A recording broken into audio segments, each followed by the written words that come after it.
Greetings,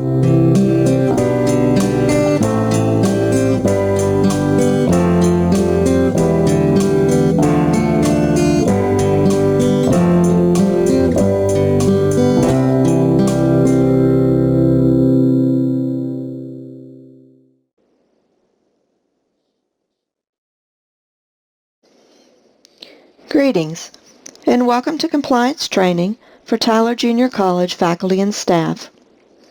Please note, this course is for compliance training purposes only. Any and all legal questions should be directed to the TJC Human Resources Department.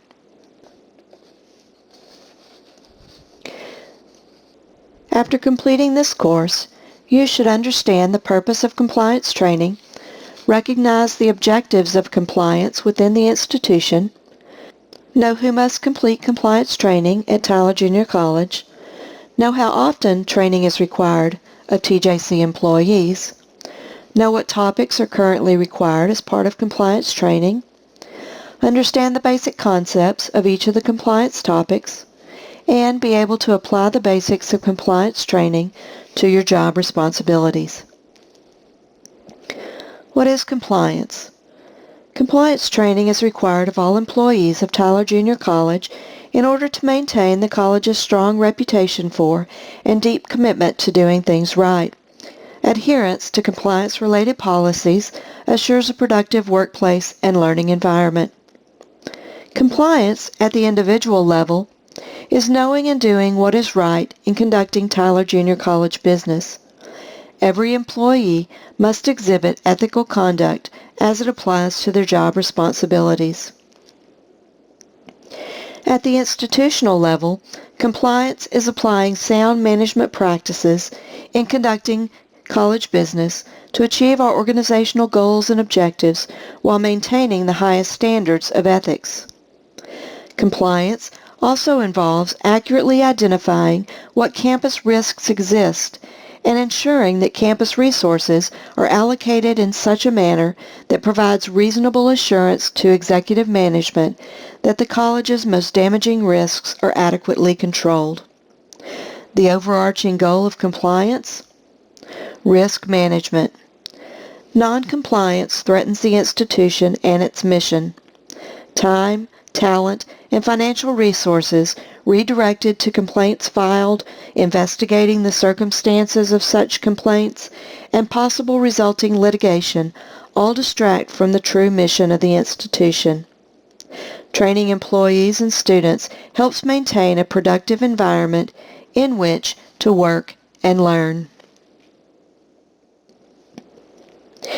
In this short video, Susan Alexander, Protiviti Managing Director and a leader of the firm's education industry practice, discusses the need for post-secondary institutions to maintain a comprehensive and effective compliance program.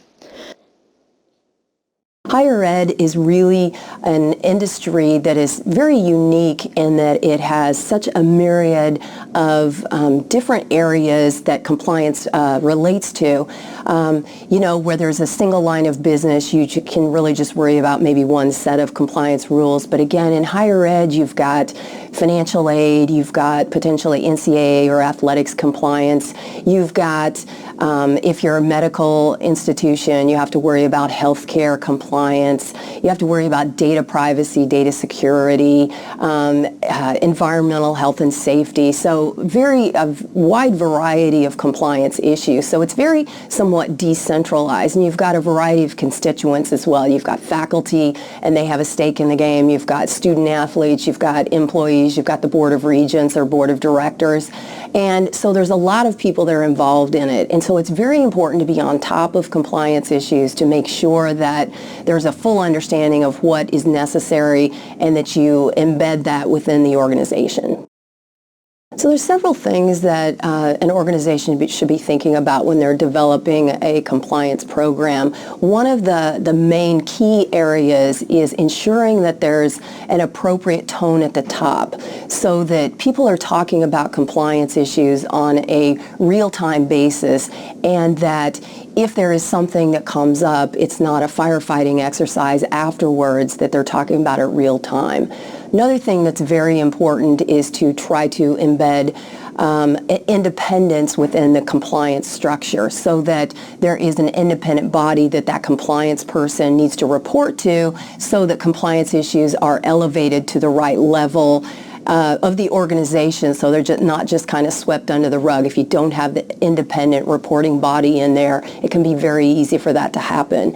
And then thirdly, it's very important to embed compliance within the business processes and making sure that it works for the organization, not something that's just an added layer on top of the business. It needs to be incorporated in people's everyday jobs and what they're doing every day, not a second thought or something that's layered on top.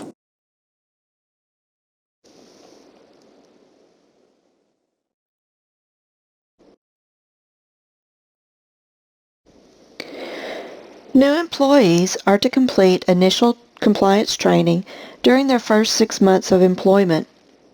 All employees are required to complete compliance training at least once every 2 years.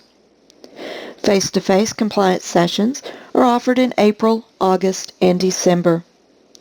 Compliance training programs are also offered online and self-paced for employee convenience. You must score 70% or above on the compliance assessment in order to receive credit. Please note, compliance requirements are modified regularly in order to meet local, state, and federal policies and regulations. Currently, compliance topics include the Americans with Disabilities Act, or ADA, campus safety, or active shooter training, cybersecurity, data breaches and identity theft, the Family Educational Rights and Privacy Act, or FERPA, and Title VII and Title IX awareness, discrimination, harassment, and sexual misconduct. Thank you for completing the Compliance Overview module. Please complete the quiz and Cornerstone in order to receive credit for this training. Thank you.